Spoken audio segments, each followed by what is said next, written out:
Support for 100 Watts in a Wire is provided by Bioenno Power. If you're looking for a power solution, check out Bioenno Power, offering the best performance lithium phosphate batteries for your ham radios.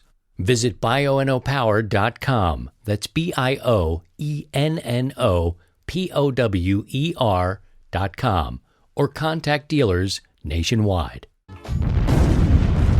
And now, from Grid Square Echo Mike 48, this is 100 Watts and a Wire. Well, good morning to you. Good morning, well, or evening, wherever you're listening. We do have a good bit of DX that tunes in here as we record and live stream on Saturday morning. And welcome to episode 300. It's ridiculous to think that we have had 300 episodes. But we got a good show. There's always a lot to talk about. So let's bring in my wingman here. He always watches the back right portion of the plane, I guess. I don't know. That didn't make any sense. It was going to a dirty place. We're in the back of the bus anyway. So before the show starts, we spend about 15 minutes with friends. Let's say that, so we don't incriminate anybody. And it just is like, you know, the wackiest time, the wackiest thing. Mm-hmm. When I cut over to Steve and you see him belly laughing and falling back in his chair, it's usually something, I don't know. That our friends are saying or discussing. Yeah, it's weird. Hey, your audio just took a dip for the worse. I don't know what's up. I don't know. I don't know. You sound scratchy. I don't know. All right, we'll bring it up a little bit, and hopefully that will be fine. Yeah, I don't know. I don't know, but that's weird. You're okay. Well, we'll okay. Go from yeah, there. it was like a little cutting out a little bit, but you're okay. You're all right, I think. Hey, it's the internet. Yeah, it's different though. It doesn't have a consistency about it. We may have to bring you back on. Why don't you come back? Come back to me in a minute here. Okay. We have 300 episodes. We'll bring Steve back in. We've got our friends this week, of course, from Amateur Radio Newsline. We'll do Hour 73. We've got a major announcement in the giveaway for the 100 Watts and a Wire tune-up, which is coming up June 11th through the 13th. Big grand prize announcement today.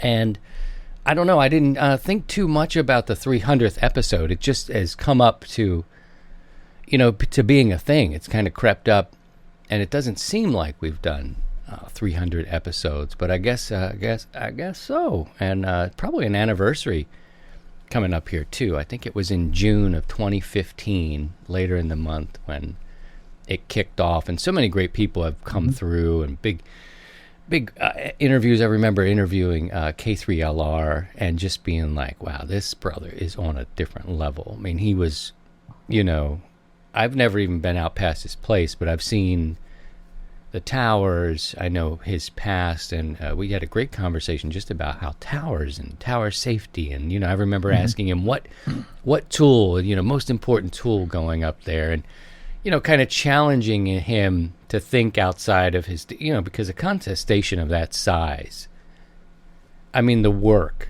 alone, and he could not do it alone. I mean, you know, he could never do that kind of tower work all by himself. You know, we think about, we got a off-center fed giving me an issue, I got to change a connector, and you're like, oh man, imagine all those sorts of towers. Take a small army. So anyway, I mean, I think he has 11 towers or something like that. I mean, wow, wow. And he's not the only one. There's others like that. It's just unbelievable. Yeah, it's great. Pardon me, I'm getting choked up on the 300th. I'll have to talk like this. No, but, you know, so many cool people have come in, and it all started off with me trying to play the role of the seeker. Back in 2015, I was brand new, and HF became this magical land, and I still haven't been able to really take a digital mistress. You know, I dabble a little bit. I'll see you at the hotel on Tuesday night. Yeah, once in a while. But mostly, I mean, HF is just so... It occupies most of my capacity, you know, that. So it just started out as following my sort of journey in this service and the hobby. And then over a while, you meet a guy like Steve and other people who start to mentor and Elmer you. And then you pick up some things and you start to know some stuff. But I still keep it as a role of an active seeker, you know what I mean? I don't do the unboxings and let me show you how this works, because I just don't. You know, I just pitched an idea to Paul, which is not a super crazy idea, but he's working on a new facet of his game. I know nothing about it. You know, I know what he's talking about, but I don't know how that works. I'm like, why don't you do a little piece so we can kind of follow you. What is that? And so that's kind of what the show has remained. I'd like to talk to people who actually know a little bit about what they're doing, because and I'm just picking it up as we go, Steve. Oh yeah. Wow, you believe same this? thing. I'm getting a little. I don't know. I think it's something in your microphone. It's killing us. It's coming through the thing. There's something wrong. Oh man. Well, cheers, everybody. Thank you for stopping by on the 30th. I'm going to open up the. I want to open the phones, baby. I want to do that and drop the link in for people to come visit later. Probably after we do the 2-story segment, we'll open it up and just have some conversation and visit with the people a little bit today. Steve, I don't even remember. You jumped on pretty early because I met you and discussed it at Dayton. We were at Crown Plaza in May of 2015, and we kind of got together there during the Ham Nation, one of the live events, and then we talked about the start of 100 Watts and a Wire and your thoughts on it. And I said, go for it, do it. And then you went along, and we just kind of stayed in touch. And then I just kind of helped you along the way. And then and here we are, 300 episodes later. It's bizarre because many people may or may not know. A lot of people come by in 300 episodes. I mean, new people are coming into the service and hobby all the time. But I was doing pieces for Ham Nation. That's how we met. And I was in Dayton, and we were doing that thing, and you were helping Bob set up.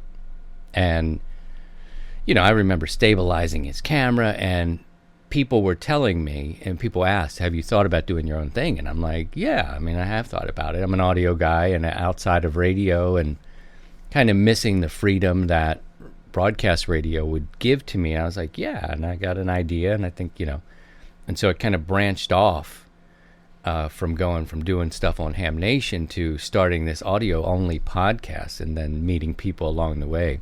And Katie, W7, oh geez. WY7K. W7YL, yeah. She joined me, and she came on for about a year. I had seen her do a piece on Gary Pierce's program. This was back when there wasn't so many YouTube options. And Gary had a show, and I don't know if it's still going or not. But anyway, I saw her and Sean Kutzko talking from the league about Field Day. And I was like, she's really good. Like, she's talking down on a normal level. It wasn't so much Q speak. And so she joined, and she ran with me for about a year. And then she went off to do her thing. And we just kept on just talking, just open the mic and talk. So it's 300 episodes it's a milestone, but I don't even remember hitting 200 and thinking much of it. I'm just tying into this big giveaway for the tune-up with the 300. It just happened to pair up really well this week. So, but I don't know. Steve has been with me in a capacity as like friend, net control operator, net control manager, now sidecar Steve, everybody's Elmer. He wears the goggles in the sidecar on the motorbike. That's a cool image. We need to get somebody who can do illustrations to mock one of those up for us. But yeah, we're going to open up in the chat now. Edwin has posted the link. So as we go today, we'll take some calls. I'll call them calls because it feels like radio. Bring you in. You can come on and say hello. But I probably won't.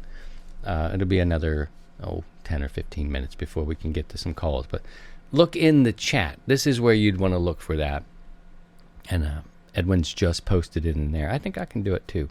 So I'll put it in there. We'll put it in again. You guys can come visit and say hello. Yep, there it is. So, thanks, Edwin. Yeah, this week has been one of those weeks. It wasn't a week from hell, but it was a busy week, which is okay. Busy beats the alternative. We didn't talk about the M flare that happened just before last week's show, when I thought I lost everything. I don't know an M flare from a hemorrhoid. You know what I'm saying? I don't know what it was. I looked over and I'm like, my screen was basically nothing. And I'm like, are you plugged in? All this, are you plugged in, dummy?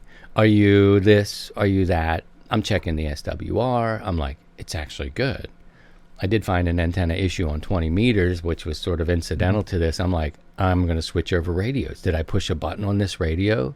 What's happening? And I remember typing out on the Facebook group, are the bands weird right now? You know, it was really strange. In the middle of the day, it's like between 2 and 4 in the afternoon or whatever. I thought I cut the main feed line, but the SWR was good. Both radios were crapping out, and it was flatline, man. And I had a hopeless feeling. And the next thing you know, I start getting a little trickle of information. And I think you said something, and somebody else said something, and predictions you texted were weird. Me, and I was at the office or the shop, and so my only way to verify it was, well, I'll just check the web SDR sites, and got out there, and it was like, holy smokes, it's a flat line. And then started looking at one site, solarham.net, and it was like we were right in the middle of an M-class flare. It was like 3.9 when it peaked out. It was, and it just did a number, and basically did a radio blackout, and it was pretty amazing on what it did. And then it was slowly starting to build back up and starting to pick up. But it was by the time I got home, we were, back to somewhat normal. But it slowly came back, but there was a time there. I went to everything I could have possibly done wrong. Every button I've done, and I'm just short on my propagation and space weather. So instantly, when this band starts to come back, I'm typing up, space weather and trying to figure it out. And I know Dr. T is good at all these things, and I don't follow much of any outside sources, but I know she does stuff. And I go right to the Twitter, and I'm like, wow, I need to bone up my game here, because I literally thought I killed everything. I killed everything. And I just wanted confirmation that I wasn't the only one, Yeah, that's a sinking feeling. You kind of come into your shack, and you turn on the radios, and all of a sudden it's like it's dead. You're like, what is going on? It's like, and you're switching antennas, you're trying different radios if you have multiple radios, and you're just kind of scratching your head thinking it's all your problem, and come to find out later it's it's the sun just kind of playing a cruel joke on us.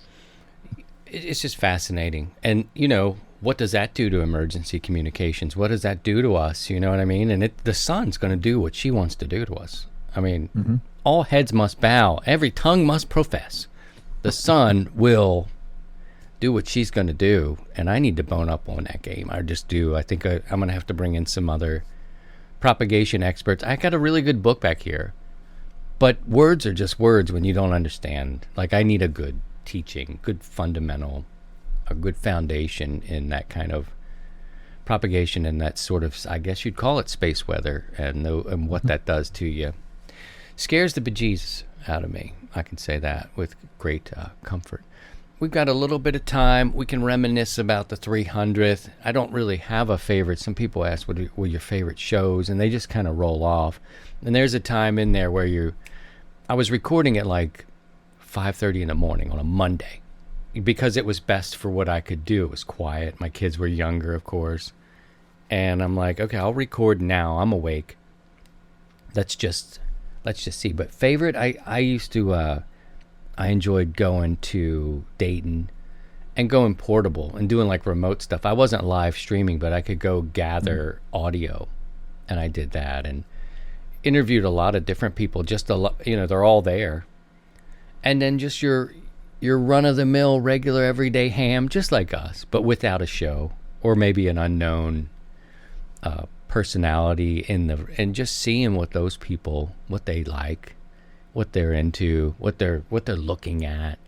I walked a couple times just through Audio Alley down in I think Xenia has its own its own tent. I don't know if it was it felt like an outside building, and I just recorded the sounds of that area. I mean, all the milling about, all the people, all the little conversation. I didn't talk at all, so I have these little things, and I talked to Paul, I talked to Karen, I've talked to, lots of other people who were Dave Kassler was out there, really nice. He had been ill for a little bit and came out with his wife, and they drove out. He was a really sweet guy, and at the time I didn't have YouTube even in a thought. I wasn't even thinking. Yeah, it was strictly audio. Strictly audio. Wasn't even thinking about it. And I was like, wow, you've got 40,000 subscribers. That's awesome, dude. He's like, yeah. And he's he's an engineer type, so he's a big brain guy. And so anyway, that's how it goes. But I think having those conversations and just being around the people and putting a microphone to see what they think, that's a lot of fun. And then learning from guys like K3LR. Randy has been on to talk about different things. Lots of interesting people have come through. So I just appreciate some of the fan favorite shows that I've recalled over the years have been your walks out in the in your field, out amongst your trees, early morning. There you are, just hearing the crunching of your feet, going out and checking antennas, and your first reaction on. Hey, a storm came through, and now you're walking out there, and then hearing your reaction was always good. I've always enjoyed hearing those episodes. Yeah, the curse words and the apologies. Yeah, there's quite a few of those. Yeah, I need to get back to that and figure that out. You and I both have it's summertime, so you get vacation time, and I want to figure out how we're going to actually pull this off from the road. And I think it'll be I don't know. I just have to think it through. It won't be this, because this computer that I'm staring at is the streaming computer. It's going to be here, So I'll either take a laptop, or I can either do it. I could do it from a phone, I suppose. It just wouldn't be as fancy, but I do need to get back out to those, walking out there and just seeing what Mother Nature has done to me this week. Many episodes of 160 wire, just dead wood falling on it. It was like a recurring thing, and I'd get out there and I'd be like, why do you care about this antenna so much? It's like once a year I really push it and test it, but I had to have it. And it was like the prom queen, the long, beautiful legs, all this height. And I'm like, and then it's just the biggest pain.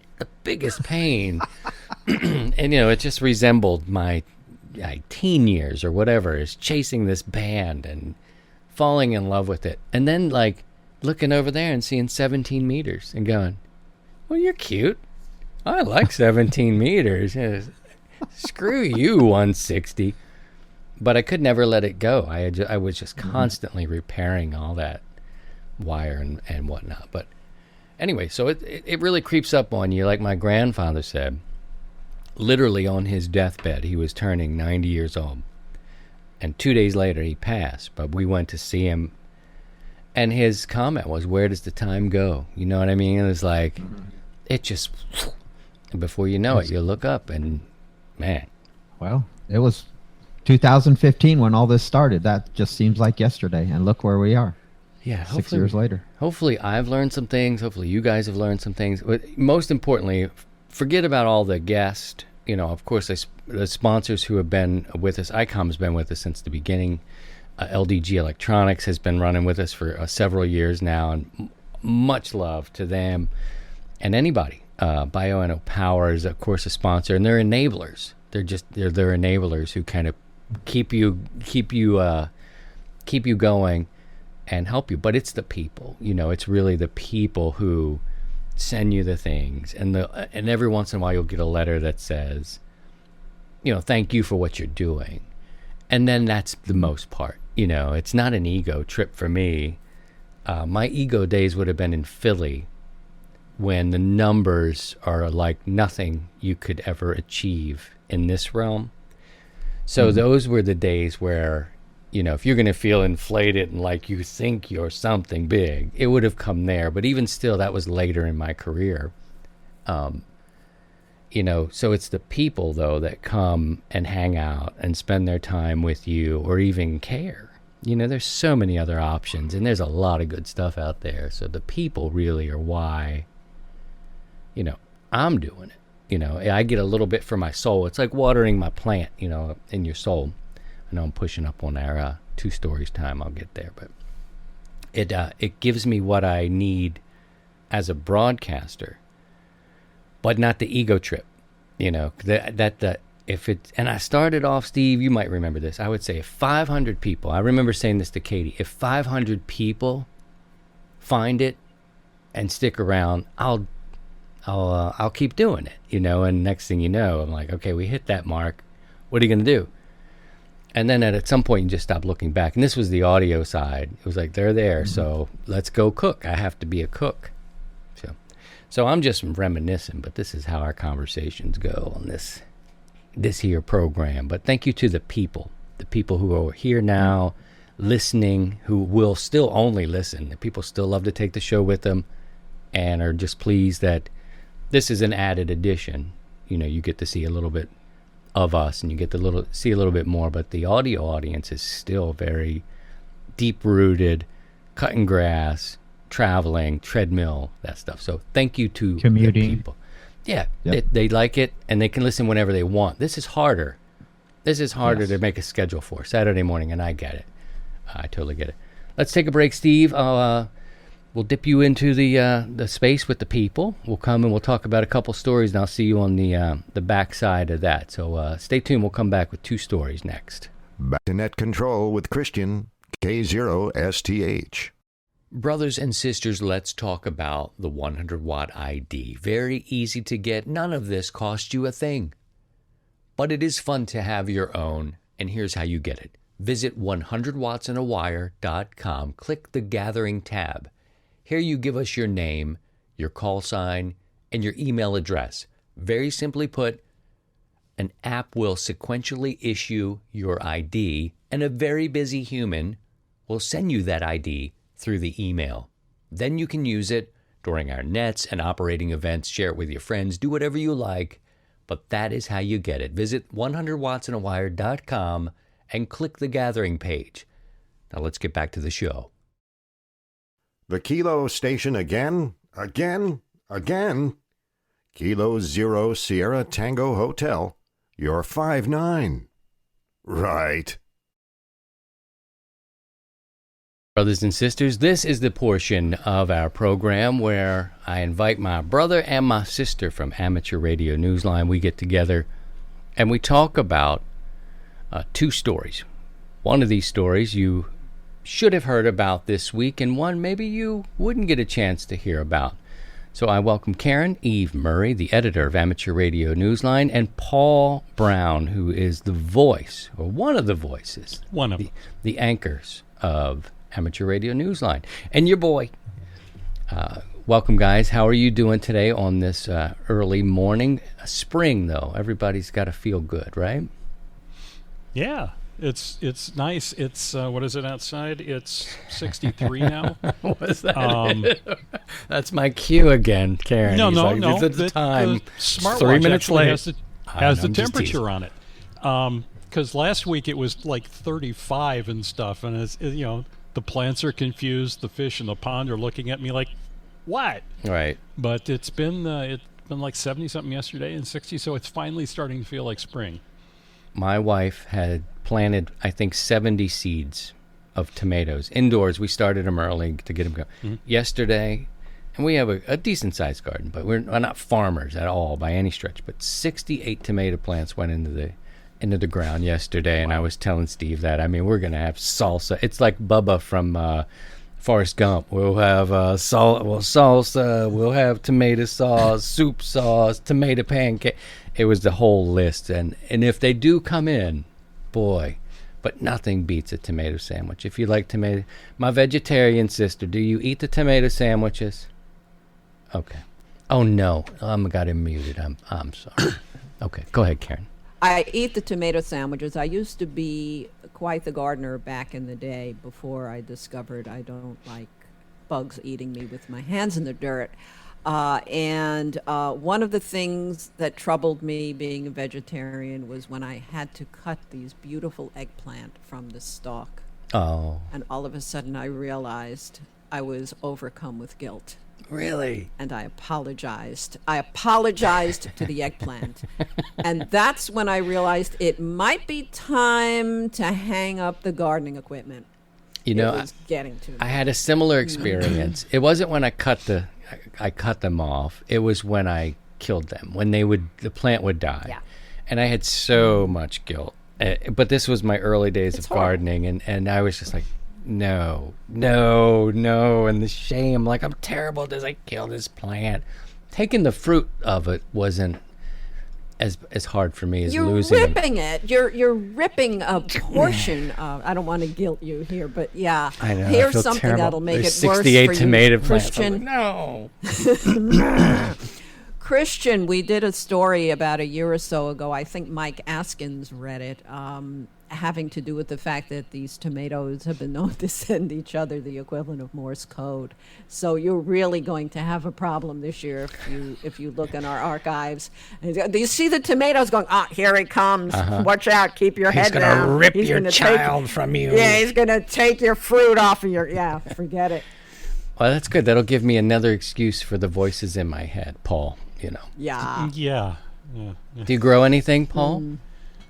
My wife Grows old. He grows old. Oh, I grow old. Yes. No, my wife tries to grow some vegetables every. We live in a condo, so we have just a really small courtyard. So she'll put in 2 or 3 tomato plants because she likes green tomatoes. And then we try to do some other stuff, but our area really isn't set up for that. So we have our small little pond in the space between the garage and the front window, so we can sit and watch our fish. Yeah, well, thank you. It's always a pleasure to have you guys here with me. And for a long time with the show, I should say I could tell a story, but I know these people have lives. But Paul actually defended me one time in the early days on a website that I don't really frequent much, unless I'm looking up to say a call sign. Never made that mistake again. Yeah, I don't know why. They were totally right. I don't know why you defended me, but I remember that you did that. And it's one of the things I admire about you, and I appreciate the fact that you came to my defense. I used to just say, look, we got another show. Here's another show if you want to go check it out, right? I would just announce it on this particular website that I'm still a member of. And that's what bent me the most, was that I was a member and I was getting hammered by the community. And Paul came to my defense on that day, and it was really early in, and I've never forgot that. So thank you for that, sir, publicly for defending my honor, for just saying, hey, here's something if you want to listen to something. If not, let it go by. But I think I know which site you're talking about, and it has 3 letters in the name. It does, and I'm still a member at the lowest level.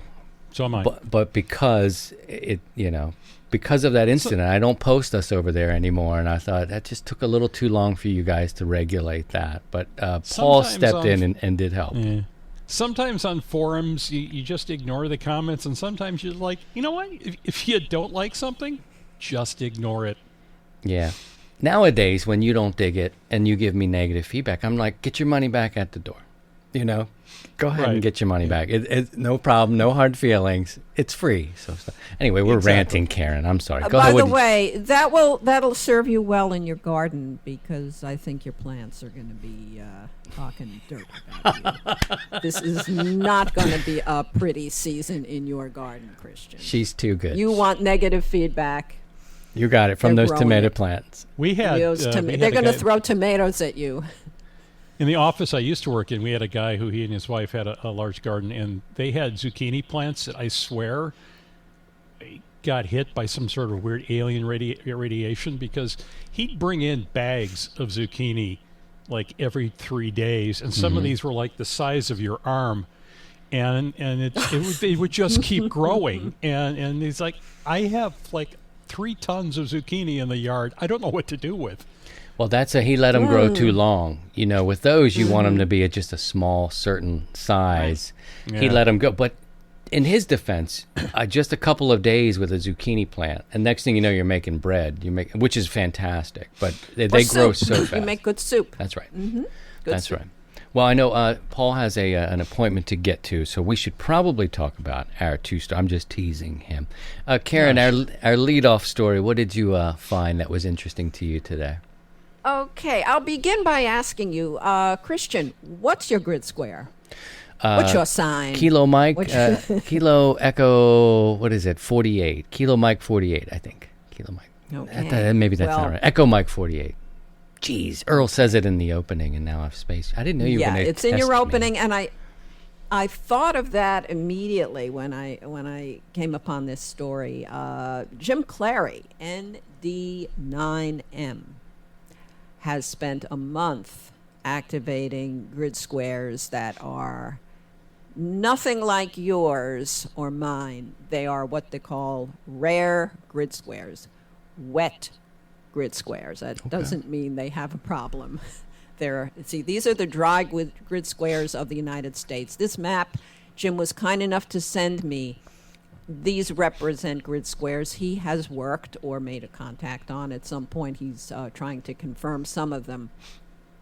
He spent a month on a supply ship cruising from Florida. This is his way he earns a living, cruising from Florida to Saipan with cargo to be delivered there, and being a ham and having a little bit of free time on board, decided, hey, there are satellites out there. Why don't I activate some grid squares and give some hams a chance to make a contact and log these grid squares? So this was an opportunity to get something rare in the books. And he wrote me the other day with an update, which didn't make it in time for our newscast, but makes it in time for this morning. Almost 1,000 contacts. He made 951 contacts using, let's see, he used 62 different grid squares, 11 different satellites, and he used a SAT PC32 program to do the orbit pass predictions for the satellites so that the timing was just right. And what does he do? He goes up to the flight deck, and he's holding an antenna in one hand, and he's working the radio with the other, and he got all these hams to activate these very rare grid squares. They're over the Western Pacific. They're over the ocean. There's very little land out there. So he had a good time, and I know the folks he has in the log now, they had a great time. So this is very unusual. This is probably one of the more unusual satellite stories we've ever carried on Newsline, and really worth noting. Nice job, Jim. And Paul, you are you into the satellites? I know Neil, a colleague of ours, is very much into them. What do you make of this story? I'm trying to get in. I'm working on some antennas for the house here, so I can try to work some of it from the shack because I'm here a lot. And I've got a portable antenna, so it's a thing I really want to get into this summer. I know Neil. Yeah, Neil is huge, and he's also a grid square chaser. I've been with him when we just pull over when there's a satellite pass coming. And the car doesn't stop moving. He just jumps out of it. Pulls into a parking lot, and he's got the little antenna on top of the roof, and and works as a thing. So it's a different facet of the hobby. I mean, some people, it's like, okay, so I've worked all states on like 37 bands. I need a new challenge. So there's a lot of grid squares. So that gives you something to work on for a long time. And those people who go out and actually activate various grid squares are a different part of that. You know, like Neil stopping wherever he can to activate a grid square when there's a satellite pass going over. So that's interesting stuff. Sounds interesting. Something for everybody. Story number 2 this week, something we may have not seen or heard about, but is worth noting. What did you find? Story number 2 is we all are familiar with some celebrity hams. One of the most famous is Joe Walsh, guitarist from the Eagles, who's been an active ham since he was a teenager. And there's been a number of them. Ronnie Millsap, the country artist, was an active ham for a long time. He hasn't been much in recent years, and others. But one of them, and a lot of the younger listeners may not remember because he passed away a while ago, but Senator Barry Goldwater was also a very active ham since he was a kid. This morning I just saw a photo of him with the first radio he built in his parents' garage when he was 12, and that was 1921. But he was always very active and very much into promoting amateur radio. And one of the things that he did a lot during the Vietnam War was he was very active in getting hams over here connected up with Mars stations at the various areas in Vietnam to connect soldiers with their families back home via ham radio. And the Arizona Historical Society is going to have an online history lesson on Wednesday, this coming Wednesday, the 19th, 6 o'clock p.m., which is probably 6 o'clock p.m. their time, talking about Barry Goldwater and his amateur radio activities and things like that. And if you go to our website, arnewsline.org, and look in the script for this week's newscast, there is a link in there that will take you directly to the page to sign up. There's a small cost. It's a donation to the museum, but it's going to be an online presentation talking about Senator Goldwater and his ham activities and emphasizing the things that he did during the war to connect soldiers with their families back home in times when, we didn't have satellite phones and things like that. So imagine the time, and that's wonderful. Thank you for that bit of information. And we talk about these celebrities and people react to different ways. You know quite a few celebrities that become friends over the years. You, depending on where you work, you meet people and they, you just become friendly with them. But one of the hams, like Walter Cronkite, man, to be able to work this guy, I mean, would that be something for you? I mean, all of us are kind of news geeky and broadcast geeky, but can you imagine Walter Cronkite and being able to work him on the air? There's a number that I always was hoping I could. Goldwater was a little bit before my time in ham radio, and probably I'm assuming that Walter was probably not active by the time I became a ham. But then there were always like King Hussein of Jordan, JY1, who was very active and very, very friendly. And there's been stories about a number of hams who talked to him, and then years later they'd contact him again, and he remembered them. Like I said, Joe is active on a lot on 80 meter AM. He rebuilds old Collins transmitters, as a hobby. So and then the Larry Junstrom, the late bass player from 38 Special, was an active ham. When he was on the road, he brought he'd bring a USB, one of the DV dongles, and he'd keep up on D-Star when he was in hotel rooms when he couldn't, get on RF. So he was active. And a lot of these guys, it's just a thing that they've been doing since they were kids. And when they're on the road on tours, it keeps them connected and keeps them away, brings them back into normal life. So.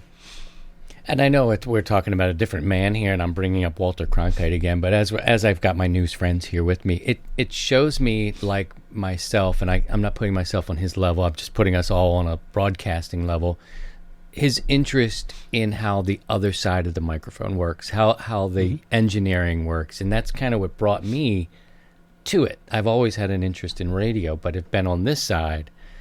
It makes me feel good knowing that he may have been searching for some understanding about the other side. What do you think, Karen? Well, I think, first of all, if I had been able to work Walter Cronkite, if I never made another contact again, that would be it. I just lay back in my chair and go, yes, thank you, God, because that would have been a brilliant moment.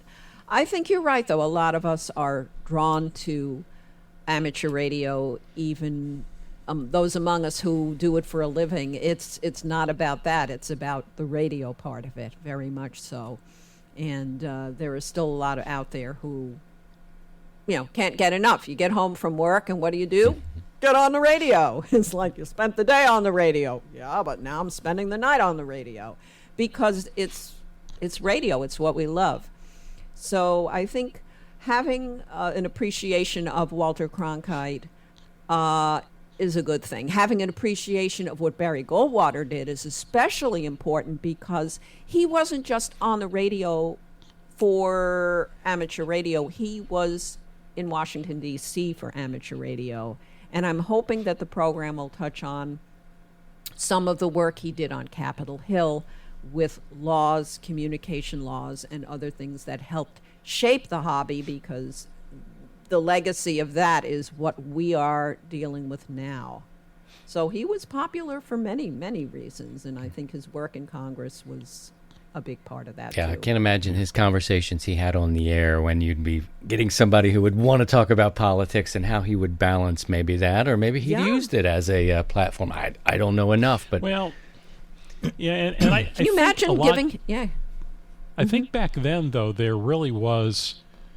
I mean, there's always been kind of an unspoken rule, which clearly nowadays no Right. longer applies, that you don't No. discuss things like politics and stuff in ham radio. And I would think back then he probably would have stuck with that and said, Yeah. thank you, but Yes. well, let's talk Yeah. about ham radio or something else. yeah, You I know would what, think though? so. Depending on your political party, you'd give him a bad signal report if you weren't. Your political party is like, That's the "Oh, ham way." man, you're maybe you're in 4x4. the mud. You're in the mud, buddy. Yeah. Yeah, you're in Yeah. the mud. For me, it was absolutely the opposite. I was in the ham radio first and got interested in broadcasting after kind of through that, and because of some people that I had met. And so for me, it was the opposite. I became a ham first and then got into broadcasting later. Yeah, my dad, I've talked about it before, but Dad was a CB guy in the 70s, and it piqued the interest of radio itself. And then broadcasting kind of took me, and I doubled back in 2012 to figure out the other side of this thing. But I'm so glad I did, because the people that you meet, you have to find your people. That's the thing. You just have to find your people, because we all have that something about this that we all love, and it's cool. It's just cool. Well, my Find your thanks to tribe. you. Yeah, please put your comments down below the video as it's posted. I'll put this segment up on later. Actually, be later today. I think people like to enjoy that with their evening newspaper. Do they still do the evening newspaper? And of course, we drink coffee all day. I don't know about you, but We of drink course coffee. we drink coffee We all spill day. it. We spill it on the evening newspaper. You spill it on the yes. newspaper, wipe it up with the paper and the comics and all that That's stuff. right. So, but put your comments about any of this stuff down below the video. The chats are great, but they don't stick around. So post what your feelings are about anything we said today. My thanks to my sister Karen and to Brother Paul. We appreciate you stopping by. Enjoy your weekend, and we'll catch up with you again real soon. So 73. Take care. All right, this is the portion where we start to talk about a little bit more of the emergency situations. We talk about it with our brother Don, and we come in and we've got some things that are interesting that are going on in the world right now. So let me bring in Don. Here he is. He's got the representing Maryland yet again. I know what it means, but I don't know if our friends do. But I think that company on your hat and your shirt, that's a Maryland-based company. If I'm right, am I right? I think I'm right. Yeah, I didn't plan that. It turned out a little bit obnoxious. No, it looks good. It looks like you may have a tea time. You may be headed toward a golf course. But I think it looks good. Like you're matched up. You're good. I've got a Pearl Jam shirt on and a sweatshirt, and I'm like, 300th episode, yay! I'm like, I probably should have wore a tie. I don't know what to do in anniversaries. Hey, well, I was going to say, first and foremost, congratulations. 300's an impressive mark. Thanks, man. It sneaks up on you. Sneaks up. But you've been with me does, for it does. we've been over about a year now, about a year, 18 months maybe. We've been working on this segment alone, and it was its own podcast for a while, and then the reason it was created was also the reason we had to put it down for a little bit, and then we brought it back now. And then, just as we get going and we're starting to hash things up, we've got this pipeline issue, and I'm like, okay, Don, I think we need to talk about this a little bit. It's causing a little bit of a ruckus, and we have a bit of a, I don't know enough about it. I know we probably don't get the full scope of information that we need. So it causes a bit of a panic. You've got people with these 5-gallon, they finally go sit in the line to get their gasoline. The gas shortage is happening. It's a real thing. But then you've got some maybe hoarding happening, and who knows who's out there joyriding. But let's get to the root. You don't want to change your lifestyle, so you're going to pump as much gas as you can, fill the tanks, and then the cars blow up. I've seen stories about this. It's like people don't know how to act because we've been programmed so that everything's going to be there for us, and when it's not, we panic. Your thoughts on this pipeline going down and where we are today now that it's slowly moving back? Yeah, well, I think you hit the nail on the head when you talked about dependencies. And we talked about it before. It's easy, right? I could have 3 years of food, or I could go to the grocery store every day. And we tend to opt for convenience. Some sort of industrial control system hack shut down the pipeline for a while. So, gas gets backed up, prices go up, and people start to panic. And there's a lot of places you can go with this. Like, for one, like, how do you prepare? What's important for you at home? What your stores are. And I'll use a personal example. So I keep about 15 gallons of gasoline in the shed, mainly because I'm mowing twice a week and I'm too lazy to drive to the gas station. But that said, seeing folks shove 10, 12, 5-gallon containers of gas in their car, pumping gas into Rubbermaid containers or plastic bags. One could argue that's Darwinism at its finest, but it begs the question, like, what do you need to be prepared? And pumping gas into a big Rubbermaid tote isn't that answer. So I felt pretty comfortable with what we did here in terms of what we keep in the shed. I told my wife to top off the car. I topped off the car the day before. And at this point, we're fine. We've ridden that wave. But I think when you see, 2021 gas hoarding is 2020's toilet paper. Right. So when you see people doing that, it's because they're not comfortable. They're not comfortable in making sure they have what they need or understanding big picture stuff. And even if you don't, I think it's even more of a reason for us to be doing what we're doing, because we're trying to get to everyday people being more self-reliant. So at least getting you, and maybe we're not the arbiters of this, but at least getting you in a headspace not to panic. Because I thought about it, not panicking, but like I'm out here in the middle of the country. I'm like, this doesn't even affect what I'm talking about, but just seeing what's happening gives you do I need to do that? Gas rotation, that's probably something we can talk about a little further down the line, because you do have to kind of move it, and you could do a month-to-month type of system. We could probably talk about that as we go along. But as people, you're in line of what's being affected out there. You've assessed your needs and all that sort of things. What's some good fundamental advice for people who are in that oh no category? Things that they should think about, maybe what they want to get instead of what's happening now a little bit. Yeah, so if you look at the pipeline and the gas issue, for one, safety's first and foremost. I have a shed that I keep my gas in. The shed's away from the house. It's lockable, so I'm not worried about my neighbors coming in or anything like that, and I don't have those type of neighbors. But if you're putting all of that gas into your car to get it home, you're basically driving a bomb home.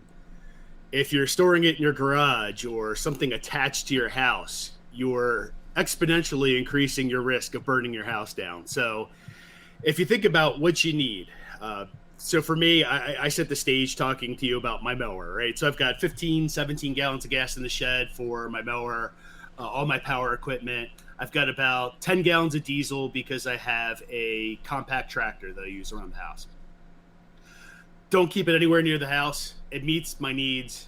And then I have another 5-gallon jug of higher octane gas that I use for my portable generators. But you mentioned it. So one, I know what I need. So I have the proper containers. I have it stored safely. And I rotate it. So in the summer, it's easy because I'm mowing all the time. I'm going through it. But even the generator gas, if I'm not using it as much, I'll dump it in the mower just to keep that rotation fresh. But it's also a standpoint of looking at, like, hey, what do I need, right? So for me, the generators, I know that 5 gallons of gas for both of my generators is going to last me a couple days, and I'm going to be fine. I don't see the need to hoard or store hundreds of gallons of gas because I don't want that safety issue. But at the end of the day, it's like everything else. So knowing what you need, what your risks are. If you're driving 1,000 miles a week, you're going to go through a lot more gas. So maybe that gas in the shed ends up getting rotated into the vehicles. But I think as soon as folks hear there's going to be a shortage of something, that panic sets in and they buy things that they don't need, or they buy a quantity that they don't need. And we've talked about this in the generic sense when we were talking about like what gear and equipment that you need to be prepared. People are buying all these things that they've never tested. They don't know how they're going to use it, much less have ever used it before. But even in this case, with the gas, obviously we all know how to use it. I am surprised more people did not kill themselves or burn their cars or houses to the ground throughout this. And maybe that remains to be seen as they transfer gas from a Rubbermaid container into hopefully a UL listed proper gas container. But I know there's been a few instances in Maryland. I saw a nice Hummer H2 burn itself to the ground thanks to being stockpiled full of gas. It's just, I don't know. I don't want to, we have all done things in life that are silly, myself included, but I think you're tempting fate when you're filling a plastic trash bag full of gas. Yeah, I mean, it's just crazy town. It's crazy, and it's not knowing. It's really ignorance, and it's just human. It's weird instinct that we don't have enough to think about. And I don't know if it's dangerous or not, but I think about, look, this is one of the biggest businesses in the world. Wars are fought over fuel, gasoline. They're not going to let this sit down. You know what I mean? Like, I guess I'm trying to say is not to get too comfortable thinking that it'll come back. They're going to get it back together. But this is one of those industries where you bet your dupa it is coming back as fast as humanly possible. So I don't know if that's a dangerous thing. I know it can be mixed messages if I say, don't worry, it'll come back. The lights will come back on. They'll figure it out. That's a little different from, I think, this gas commodity, which is such a big deal that you knew this was going to be sorted out. The hack is going to be sorted out and addressed. It's unfortunate that it wasn't kind of sorted out and had... now they're saying it. I don't know if it's a domestic issue, but they've at least the government has told us it's not the Russians or a different power. But I was thinking to myself, they're working hard to get this back together because there's so much money on the line for them that I don't think you want to put your Hummer at risk here. Any thoughts on that mindset? Is that totally wrong? Yeah. No. So you raise a really good point, right? So the balance is going to be. One, not panicking. Two, knowing what's going to be a short-term inconvenience versus what's going to be a long-term inconvenience. So your neck of the woods, Tornado Alley, stuff like that. If something significant like what happened in Joplin comes through town and your infrastructure's down for months on end, then yeah, you're dug in for a while. Gas stations, the petroleum industry on a whole, the amount of road tax that the states and the federal government get from the gas is enough that everybody wants gas to be flowing. But that doesn't mean that you can't have those short-term preps. So in my mind, this is the 24 to 72 hour plan. What's going to get me through a couple days? We might not be into hour 73 on this one, given what's behind it, industry-wise and government-wise. But that it doesn't mean you should still have an empty shed or you have empty gas containers. And you mentioned it, just knowing like what you need to get through a couple of days, how you rotate it, how you keep it fresh. Do I need to dump it in the car if I'm low on gas and need to get to work? And look, one of the things I try to do is I try not to go below half a tank in any of the vehicles. Sometimes I get lazy, but the reality is that if you stay close to full at any given moment, if something happens, you've got that cushion built in with even what's in your car's tank. And if it got really bad or it stretched on for a couple more days, I would probably let the grass grow a foot tall, pump all the gas out of my mowers, and use it for the car if I had to get someplace. But this was one of those things, like you said, that I felt pretty confident that, it's going to be a week where it's going to be inconvenient or it's going to hurt the pockets a little bit. But I'm not going to find myself in some sort of Game of Thrones situation where I'm just struggling to keep the car running or the mower turning or whatever. So yeah. All right. Well, those are good lessons, and there's so many different things we could unpack here, but we wanted to talk about the fuel of this and the risk of it. I mean, cybersecurity, all this sort of, all this wackiness is really fun to talk about. Maybe we can unpack it as we go down the road a little bit, but I think we both wanted to talk about the fuel scenario and the things behind that. I didn't know the Hummer was from a Marylander. That's a little disappointing. Yeah. Well, lesson learned, right? We learned from that person there. Well, you raised a good point, though, and we're talking about it in the context of gas right now, right? But what are we dependent upon? What are we dependent upon that's connected to the big bad internet? I mean, the next one for me is banking, right? I have grown completely lazy in how I handle banking. I have some cash on hand, but we've made it so easy to pay by a phone, pay by credit cards, and if that banking system goes down, how many of us have enough cash on hand to make it a week or two? So, and that's just one of probably a dozen different avenues we could take. But yeah, I guess at the end of the day, this is like this issue with the gasoline applies to anything that has your safety and balance, right? Whether it's home heating and the grid goes down, generating electricity when the power goes out. You know, these are necessities that we need, but they come with a cost of safety. And making sure that whatever our preparedness efforts are, we're doing it safely. So it's one thing, hey, we're out of gas or I'm out of electricity for a while, so I'm going to run a generator. Does me no good if I burn my house down. That's right. And so you're looking at two hams here talking about it, and we're trying to help everyday people improve the way they think about preparedness. Not so much doom and gloom, but to put some practical ideas and solutions out in front of you and open a discussion with you.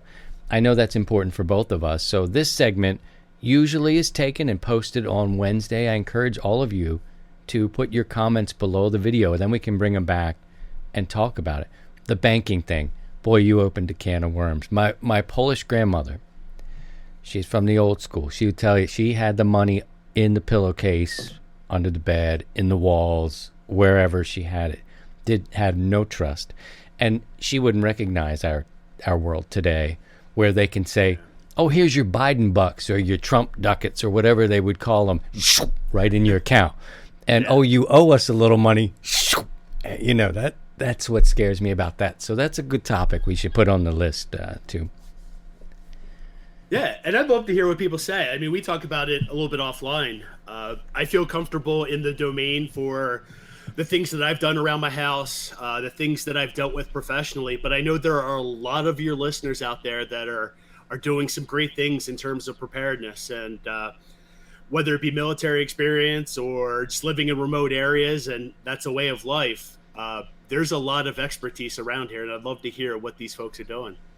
Yeah, so you can get us on Facebook. We've got our Facebook group for 100 Watts in a Wire. There's actually a Facebook group for Hour 73, but you can comment in the videos. You can send email. We're open to it.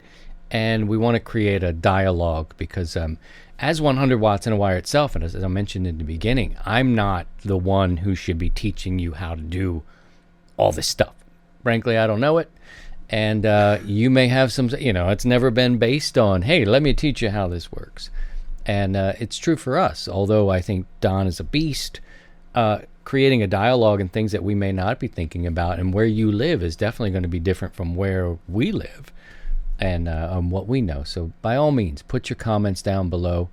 Don, I appreciate you, man. Thanks for sticking out. Thanks for the kind words on episode 300. It really does just creep up on you. And to let everybody know, you can find the Hour 73 segments in the playlist at the YouTube channel. So check those out and leave your comments. We'll be looking forward to hearing from you.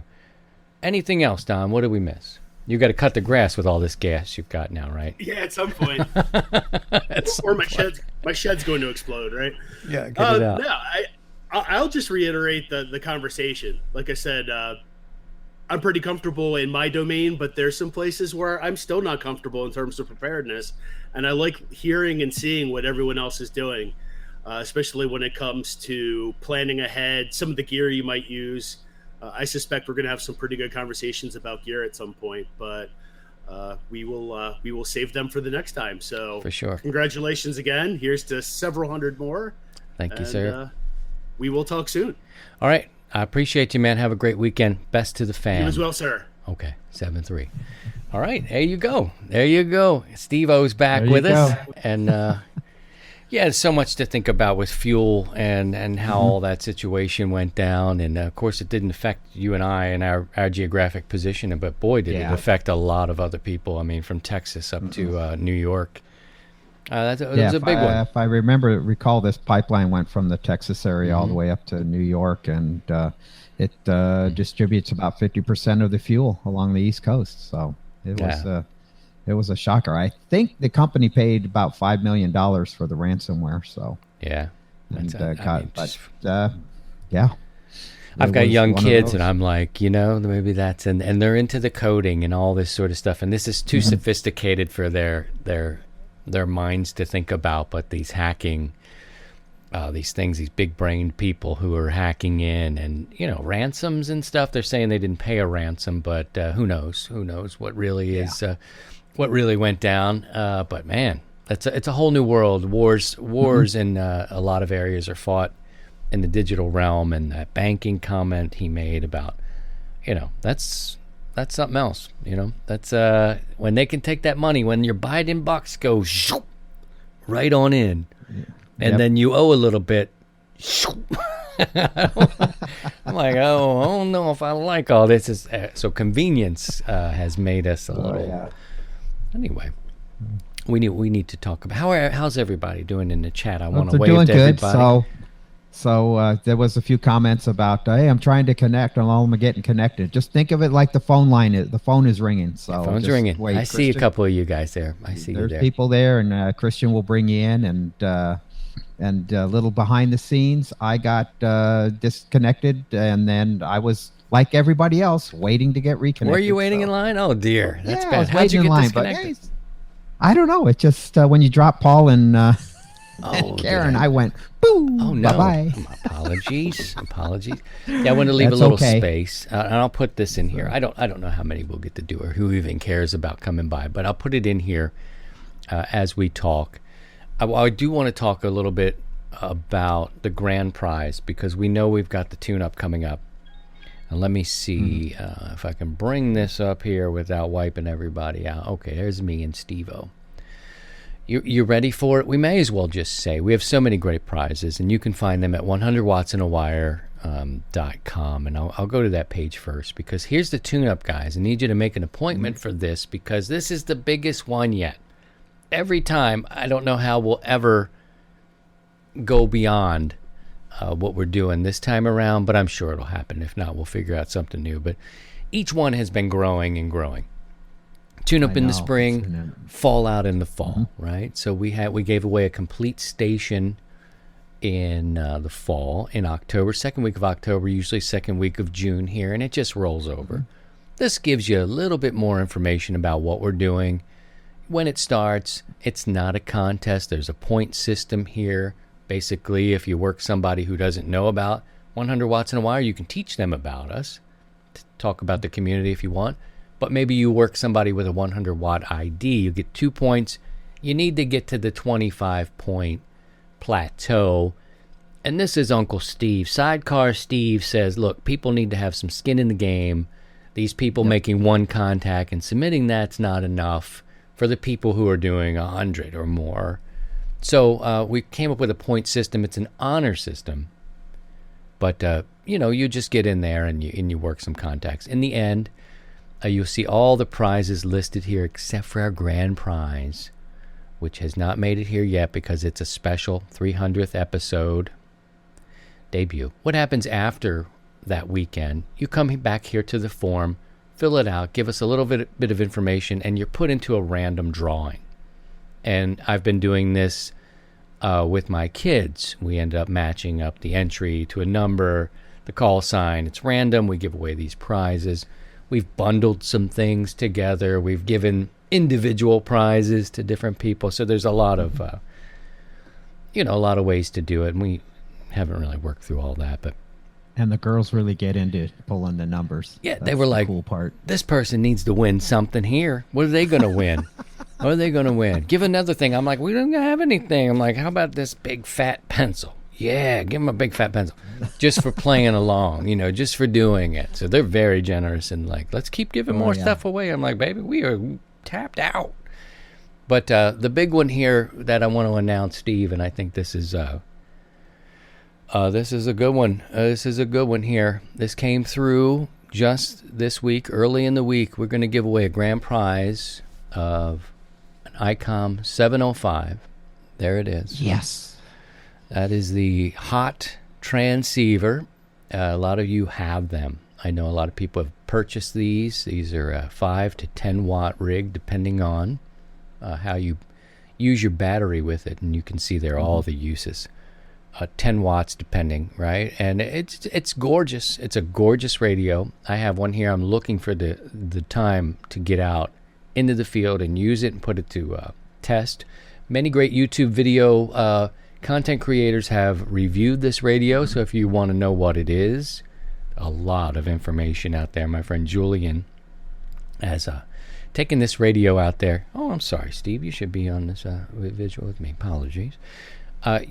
You can watch some of his videos, and he beats this thing up, and he puts it to the test. So whatever your casual operating style, or if you really want to get out there and test your stuff and your skills, you can do it. This is an interesting radio right here. We will give one away as our grand prize for the 100 watts in a wire tune-up.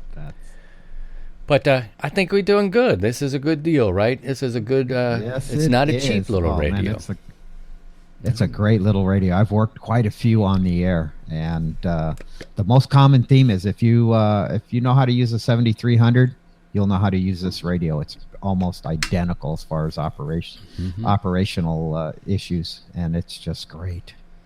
They sound awesome out of the box. So Not a great. That's great. Wow! Thank you, ICOM. We got it. It's secured, and the winner will have this shipped off to them. I'll send it to you. I won't open it. I promise. I won't open it. But that was a good one, and it's going to be. You can all the other things that we're talking about here too. We've got an antenna from MFJ. You can see these people are very generous in their donations and the support of the program or the operating event. So we got an antenna here from MFJ, very sexy Bio NO Power is giving away this battery here, another $125 purchase. Such a cool battery. And put that battery on the rig, whatever rig on you're the taking. 705, and my boom, goodness. you go. 10 watts. There you go. There's a full 10. We also have Elecraft for the first time. They're giving away this antenna, not the radio, but they're giving away this antenna here. AX1 multi-band whip antenna. So this is good. This is I look forward to working with Elecraft as we go, because they've got an interesting line, especially that base station radio that Steve turned me on to, and it changed some things about me. I couldn't stand up for a little while. Nuts and Volts. Nuts and Volts, baby. Nuts and Volts. This is the oldest electronics magazine in the country. They're going to give away, it's all on our website. I'm just clicking through real quick. LDG, another one of our great supporters for a long time now. They're giving away your choice of these meters. And I love analog meters. They're just so sexy. So this one here belongs to Steve. I've got to get that for Steve. That's his radio. And then mine is down here, the 7610. This is one of those things where you just see it and you want it. I want that. Yeah, that's kind of the cool factor. It is just cool. It just plugs right into the radio. Cool. Just put it in there. Cool. Just put it in there. So whoever, if you have that radio, that's going to be a good prize for you. Also, our friend Chris, NI4L, makes some very strong antennas. He's going to give away this one here. This G5RV, the ZS6BKW. He always makes them strong. Wish that was coming to me to play with for a little while, because it's just cool. And don't say, Steve will back me up here, don't poo-poo on the G5RV. Tell him, Steve.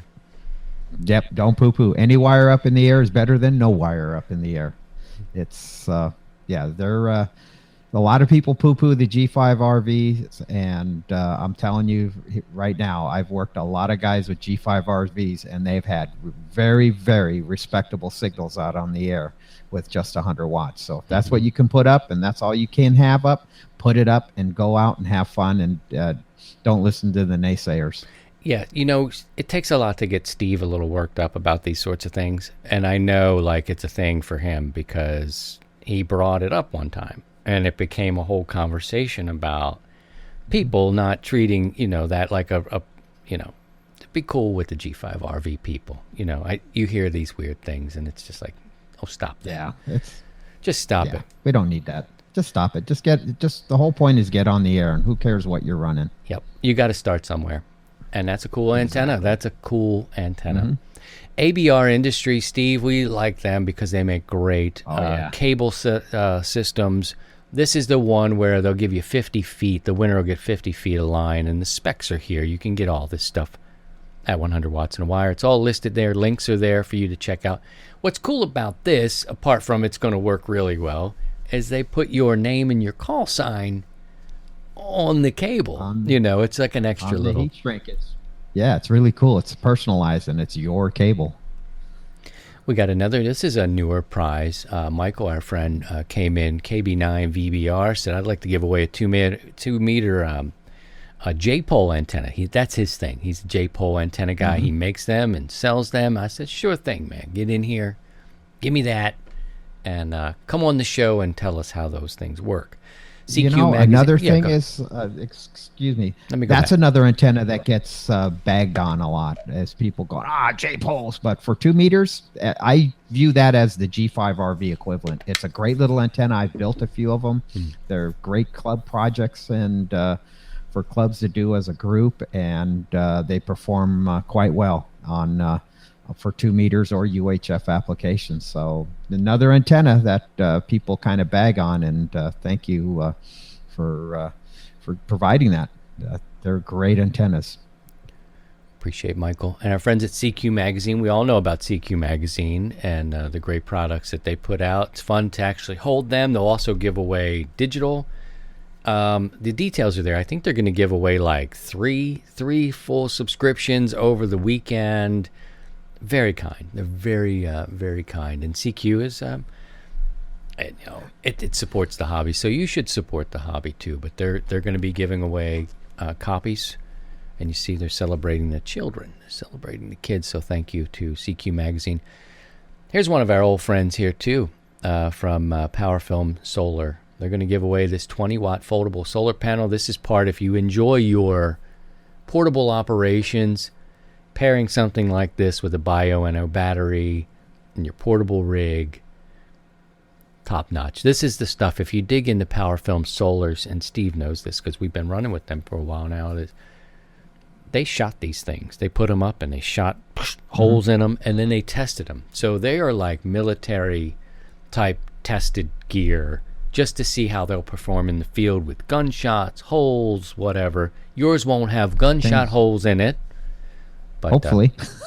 I hope. I don't know what they'll send you. They'll just be like, give them the one we shot up. But they've got videos of, just how resistant and tough and strong. So if it's tough enough for our military, I would think that it's tough enough for us too. So thanks to them.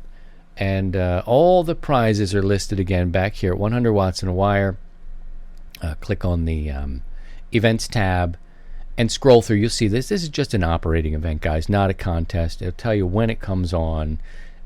You can pair up, get outside now that things are becoming, restrictions are lightening up. It's so nice to be outside. Can't wait to get portable and all that stuff. And the big announcement, the 705 has joined. It is the grand prize for our 100 Watts and a Wire tune-up. And we'll tell you about it. I would like for y'all to subscribe, click the notification bell, because you're going to want to be around for the announcements of the people who will win. I guess we'll do a big announcement type of show, when giveaway, for the giveaway time. So please go ahead. If you dig anything you've seen or heard here today or in the past on our 300th episode, which is still bizarre, give us a like, a thumbs up, or whatever, and hang out. But participate in this event. Perhaps you'll win the grand prize, or any of these other great prizes are great for your kit to have with you. They all can support what you want to do out there in the field. So I'm excited to release that. Boy, we're getting these shows get longer and longer. I tell Steve, I want to cut them down. I'm going to cut this show down. Nope. Nobody cares about this. And then it's like, oh, man, we're giving away a 705. We got to talk about that. I'd actually like to talk to the people. And We still have some questions. Let's go in and see what we'll do here. We can bring somebody in. How about we bring somebody in? You ready for that? Let me see if I can figure out how to bring somebody in here. All right. Oh, I'll change this. Let me change this over. I can do that. Mystery person. Stand by. Mystery person. Who is behind number 4? Door number 4. Let's make it 2. Let's make it 2. Rex, move over there. I can't see your face. I'm working on it. Hey, there we Rex. Hey, Rex. How you doing, man? What? Doing good. It's about 55 degrees out here, so got my coat on. Nice. Listening to the birds and squirrels running around. Oh, good. Well, that sounds like paradise. I know you're one of our friends that are a farmer, and you're in Missouri, not too very far from us. So, and you spent most of. Let me ask you a question. How do you make sure that your dupa, your rear end, your bottom, all those miles in that tractor, do they have a good seat, or you got to like get a ball? What do you do? How do you do that, man? That's a lot of miles. Very good seat. I don't know. It's hydraulic. It's got cushions in all directions. It's got high back. It doesn't have air conditioning in the seat, but things have come a long ways from when you had a steel seat on a spring. Right. Yeah. Well, good. Thank you for the work that you do out there with the farms. I hope you're having a good season and got everything that you need into the ground. How's it looking? Okay. Yeah, things are going okay. It's been cold. It's been about the coldest year since the 1890s, I think it was. Good grief. So it's been kind of cool, but corn's in the ground, and most of it is growing. Nice. Soybeans are going in, and I haven't been out to check to see if any of them are up. I assume some of them probably are, but I usually make the pass before they're up, and then I'll go back. I'll make 2 more passes before the year's over. But anyway, I wanted to come on and say congratulations for 300 episodes. That's a big milestone, and I've been happy to be around for, I don't know, maybe about half of them. I haven't watched or listened to all of them. I still listen to most of the episodes on the days that I'm out driving, or there's another podcast that jokes about how many acres of the lawn gets mowed when they're listening, and I have a little different perspective because it depends on which vehicle I'm in, how many acres I get done while I'm listening. Yeah. The audio is that that's kind of the roots of what the show, where it came from. It's my radio roots too, so I'll never abandon that. And there's always, anybody who comes through here will tell you we're always tweaking the levels and we're trying to make it right. I know you sent me a note here and was like, this one sounds a little, because there's a balance. It's a little different, when you're not at a radio station per se, and you're doing it. It's really cool, and we get a little closer every time. With the audio, but I'll never abandon that audio side. It's such an important side, and more people are there. I'm well tuned in to how many people just dig taking it with them to do whatever they're doing. Heck, I listen. I don't even go back to the video thing, and I'll send a note to Steve like, the audio sounds good this week, and it'll be the first thing I go to is the podcast. How does the audio sound? But it's an audio thing. Steve, you got anything for Rex? He looks like he's having a laid-back day after putting in so many acres. Oh, yeah. Yeah, it's how many miles? Text message saying if it dries off that if I could come back out. Oh, no. I thought we might get a little bit of rain today, actually. I thought we'd get a little rain. It looked like it could rain today between, say, now and noon, but I haven't looked out. I'm in the dark pretty much now. Yeah, when you're not in the tractor, you're in the truck, over-the-road truck, and hauling. So thanks for listening to us on there, Rex, and we appreciate you being here. Yeah, hopefully I can activate for the spring tune-up, and that'll be fun. Yeah, let us know if you do. I'm going to be streaming a lot, so maybe we'll do a lot of this interact and see where everybody is. I think people enjoy seeing people do the work. Hey, 730 brothers, stay safe out there. My best to your beautiful family out there, okay? Take care of yourself. Yeah, 73, thanks, Rex. Congratulations. All right, appreciate you, man. That's a good guy. You got to trust the American family. Farmer. Yes, sir. You got to take They're care the of them. backbone of this country.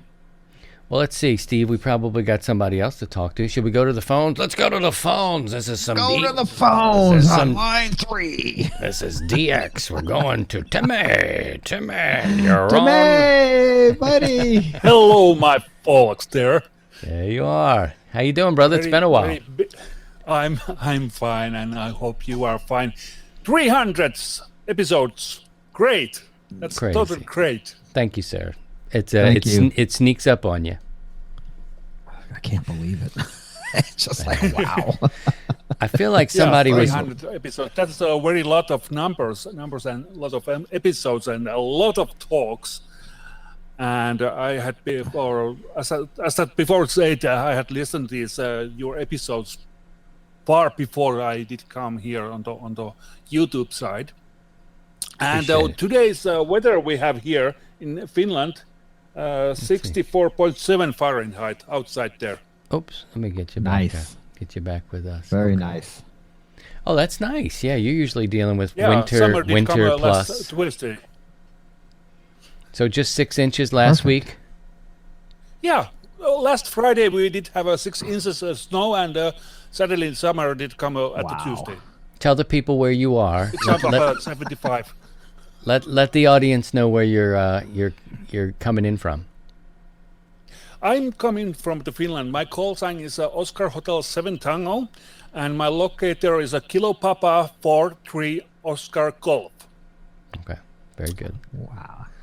Well, good. Yeah, I appreciate you. We I think we met last year. We were doing our show. It must have been since September, I would guess, because that's when we started the YouTube side, and we started to meet people. We've got someone in Amsterdam. We've got Finland. We talked to as many people as who will listen. So I appreciate your support for Don't forget long-time audio side. We got Germany too. We do have Germany. Yep.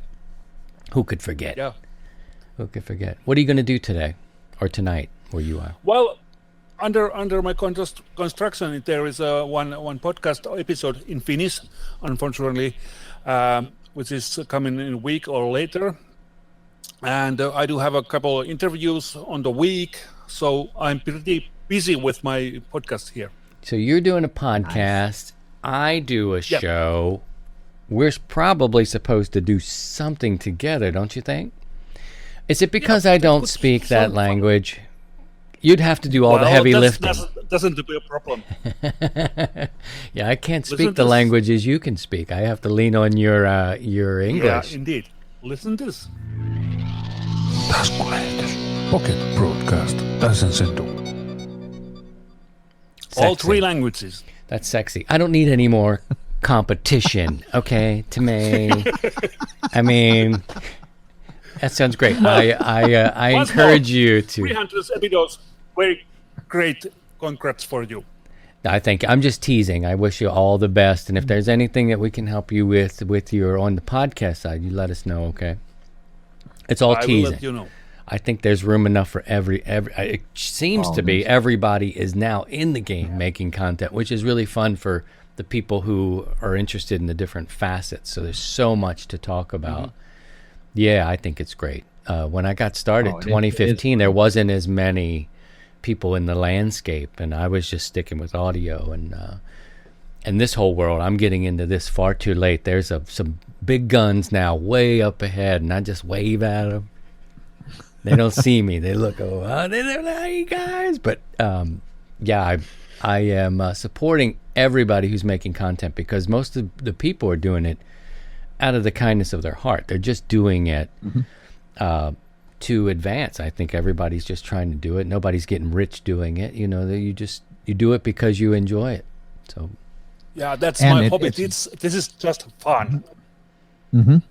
And it's great for the viewers and listeners, because it's now we're presenting information, and even though we might be presenting information, the same information, we present them in different ways, and it benefits the users. It benefits everybody, because the way I might explain it might be different than the way you explain it, and between the two of us, the light bulb might turn on to who's watching it, and that's the whole point. Is we want to convey the information, and and like Christian said, we're not here for our egos. We're here to help everybody and make everybody successful. here in the hobby. Yeah, that's very and correct. Yes. And make friends along the way on top of it. So If I had hair like you, Timmy, I would have an ego. I would say, look at me. Oh, Fabio. Fabio, look at me. Look at me, Yeah, a then- closer of me. And then Betty White would be sitting on your lap. Yeah, right. Then I could get maybe Betty White. I appreciate you, brother. Thanks for stopping by and the kind words. And seriously, let us know if you need anything. You know, I saw your system. You got a good rig going over there. Okay, 7-3. Take care, man. 7-3 to me. How about that? Wow. How about that? That's That's a long distance. That's long distance right there. Shall we take another? I know we're getting long. I mean, people start to get older. We got to go to the bathroom. Got to get to the toilets. But what the heck? Let's see. Maybe we can pull up another person in here. Let's see. We got Jim is here. Let's go by and say hello to Jim. Jim, you hear us okay, man? Yep. Hold on a second. Hey, All Jim. right, yeah, sure. We'll wait. There we go. There we go. Now I think I got it right. Good day, sir. I told my wife to embrace her mistakes. Hang on. She hugged me. She hugged me. There you go. Very good. That's good. Oh, that's awesome. Yeah. Jim, you look Now, come on. You guys know that that's the absolute truth. You know that. Oh, yeah.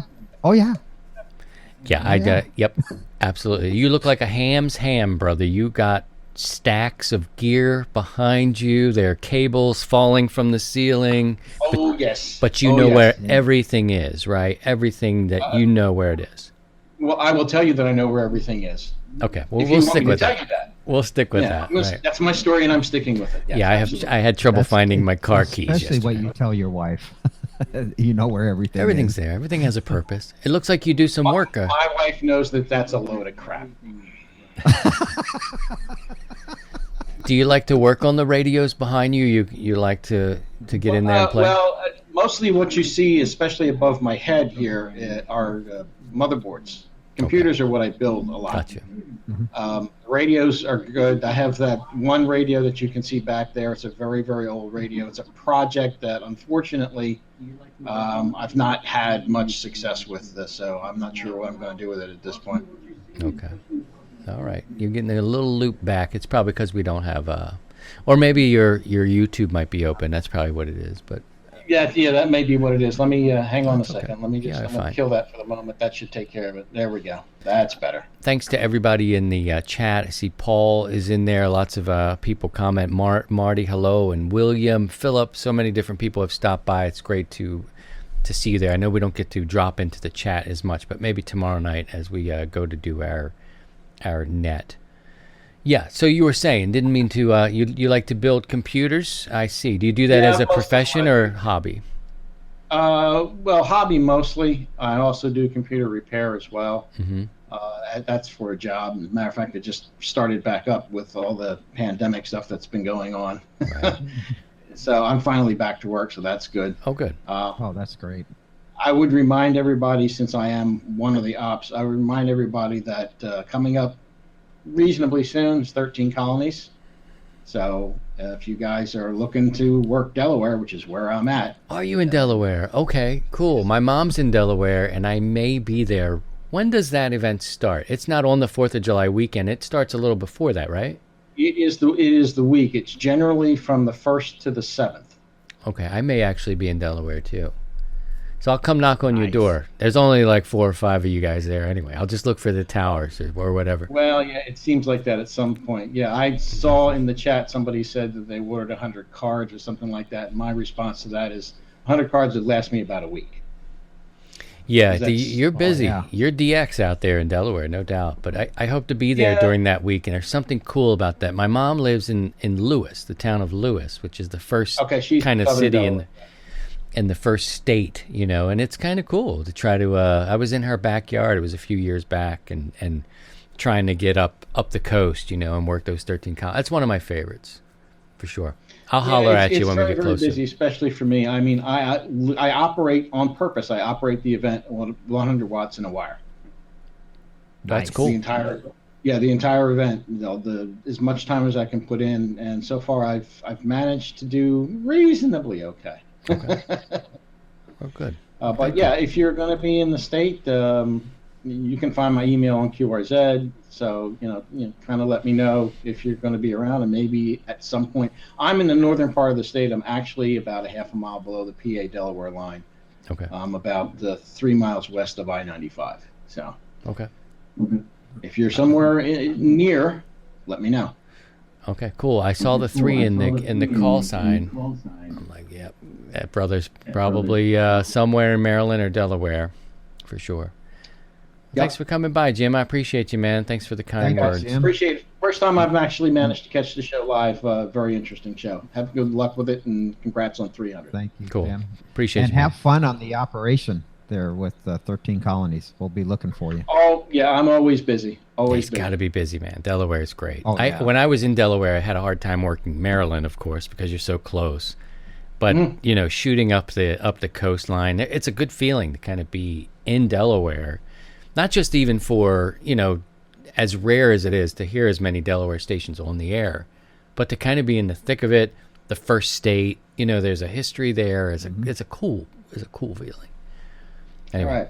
Take care, Jim. Sweet. Appreciate you, man. All right, very good. That's All right, great. maybe we'll take some questions here. I accidentally dropped that key under the mat again, but let's take some questions and we'll get out of here. I know Uncle Steve, Sidecar Steve, and your boy. When you drink a lot of this, it transfers into the urine, or however they say that word. Let's take some questions, Steve. Here's one for you. Can you explain ground wave? Well, ground wave is basically that's it. It's the wave that runs along the ground. You're not using the ionosphere to bounce your signal off and on HF. So it's essentially line of sight on the higher frequencies. But here on HF, when we talk about ground wave, it's relatively local, and your signal is basically what's being heard locally, and you're not bouncing off the ionosphere because your signal is going through the ionosphere. So ground wave is just pretty much. Usually, when I talk to somebody local, I say on 40 meters or 75. I mean, really close, then it's like, oh yeah, even on 20, we're working ground wave because there's just no way on bouncing off the ionosphere that I'm going to be working someone so close through a skip condition. All right, let's take a look at this one. Will an antenna switcher in the comms position or the common position protect you from a lightning strike? So I guess I should set this up. So say you have multiple antennas coming in, or you've got multiple radios in the shack. You've got one coming into the common from, say, outside into your switcher. I wish I had one to show you, but the common position is sort of the distribution. Right. Common. It's basically it grounds it's grounding your center conductor and the position, and so everything is grounded. I got a switch here that has that, and so it will give you some protection when it comes to nearby strikes. When it's a direct hit, all bets are off. It's that's going to arc over and go through the switch. But most of the damage we're going to get from our radios are going to be from nearby strikes, and it's putting it into the common position is essentially in a nutshell is just taking your coax cable and hooking it up to a ground. Now there are people that have a bus bar, a ground bus bar that they have a bunch of chassis mounted SO239 connectors, and the center pin is grounded, and they take their coax and they plug that into there for storm conditions to help for nearby strikes and things like that. But it's definitely, when you're not using it, you definitely want to put if you have that position on your antenna switch, put it into the comm position, and it will ground your antenna system, and it will help protect your radio. Mm-hmm. There you go. And it's a big conversation, because you think about radio stations, broadcast stations, they don't run outside and unplug like I do. No. I unplug religiously. Any thunder, unplug. My children will run in here. My wife will unplug me. They're marked. I just do it because I can't afford to take a hit and have to buy a new rig, and just in case, to be safe. But, on a tower of a broadcast station, they don't run out there, and there's a grounding, all that sort of stuff. They have a gap, a spark gap, basically, on the side of the tower, especially on AM towers. There'll be a half inch, quarter inch. It all depends on how much power the station is running, and the idea of that is if there is a nearby strike or there's a big static buildup or a direct hit, that provides a path to ground, and so it will take the brunt of it. Yeah, the transmitter might get damaged on a direct hit, but most broadcast stations will have a backup transmitter at a different site, or a different backup transmitter on site, and they might go off the air for a little bit, and then they just switch to another transmitter, repair the problems. But it's the same thing that we deal with in the land mobile world, is that we kind of ground everything outside, and that's why you kind of see the R56 standard talking about grounding your coax and grounding outside, and then inside the building you have polyphasers, which is just a gas discharge, and to discharge all that energy, and then hopefully by the time it got to that point, there will be low enough energy that the gas discharge will take the rest of it, and everything else is dissipated outside. So it's when it comes to broadcasters, they take grounding and lightning protection to a whole different level than we do here in the amateur world. And I understood about 13% of what Steve just said. But hey, I got some of it. That's pretty good. Yep. All right, final question for today. I have to put a 2-meter antenna in the attic. What are some considerations? Open space, I don't really see that big of a problem. You might have some, I don't see it as a big problem. HF antennas are a bigger problem in the attic because of space constraints. But the only thing I would see is how big of an antenna. Now, 18-foot, high gain VHF, UHF antenna will probably not fit in your attic, but a quarter wave will definitely be fine inside your attic, because it's only 19 inches. You could probably go with a half wave or even a 5/8 wave. Its antenna will work. So it all depends on how much space you have in your attic, and then getting around and not punching through the ceiling and making your significant other upset. Any coax considerations for going with a 2-meter? Any thoughts? I'd stay with, go with RG8 minimum. LMR 400 is probably your best bet. Anything under 100 feet. And when you're starting to go on beyond 100 feet on 2 meters, you're going to be dealing with losses. But if you go with LMR 400 type cable, the 9913 or that, and your runs are under 100 feet, you'll be fine. All right, there you go. Thank you for those questions. I want to share something. Let me get back to me and to Steve. I want to thank, we got a first supporter here. I'm doing something completely different now. I moved away from Patreon, which means I lost some dough, but I kind of feel that it's better for me to move to a service that actually treats the people who are supporting the art or the content creation better. Not the crap on Patreon and the people who use it, but to have them take 5 to, say, 12% of the money that you give to support the show is a bit much. Plus, you've got to sign up for an account. You've got to dedicate a monthly thing. People don't always want to do that. We're in a freaking pandemic.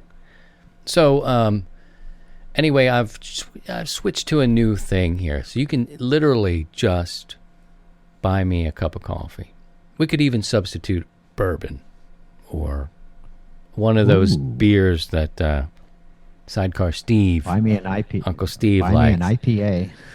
Yeah, I mean, you can do it. And first guy came through, I haven't promoted this yet, but luckily I found it. Kyle here became a member, which means he's going to give $3 a month. He becomes a sustaining member. He gets Kyle. all of the perks that a sustaining member will get over the course of a year, which is discounts from participating businesses. It's like a coupon book for ham radio without the book. It's what are you trying to buy? Can we connect and get you a discount? That kind of thing. Anyway, Kyle came in, said some nice words. He took a break, and now his 9-year-old is coming and going to take his exam. So father and son here, I think, will be able to share this service and this hobby together. But this is an easier way. The money that is donated or given can be one time. It can be quick. It can be whenever you want. It can be never if you don't want to.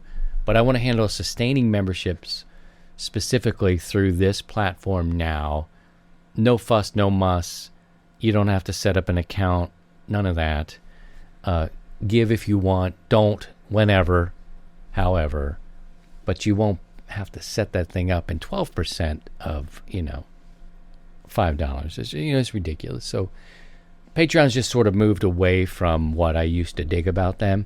They used to be the only thing, and it used to be more about content and supporting artists and that kind of thing. And now it's a different business model these days. And in recent times, they've had some censorship positions. And I'm like, I don't know. Between all that sort of stuff, I'm going to go to the easy route, which is this one. Buy me a coffee. Sounds so simple, so easy whenever you want or don't want. But it's just easy. All right, Steve, that's it. Big announcement, 300 episodes. Thank you all for coming. The time literally does slip away from you. Can't believe it. It's ridiculous. The other big announcement, though, was the 705. The ICOM 705 is the grand prize. Incredible. And I think that one's running for about 1,400 ducats. So that's getting all your Biden bucks. Or your Donnie Ducats. What was it, Donnie Ducats? We had a new name for that one, too, when President Trump was giving money away, of our own money. And now it's Biden bucks, but it's almost all of it. It's almost all. We're going to keep that money in your pocket. Go out there and participate in the 100 watts in a wire. Let's see here. Spring tune-up. Yep. Our tune-up is coming up June 11th through the 13th. Get on the air, exercise your rigs, your bodies. When you're done, that weekend is over. We'll have our net. You come over here, look at your log. You don't have to submit a log. You just come in here at the end. This tells you all about it. Let us know who you are. You get put into the random drawing. Bada boom. You may win the Bada Bing. 705. The 705. That's pretty sexy. That is a sexy radio.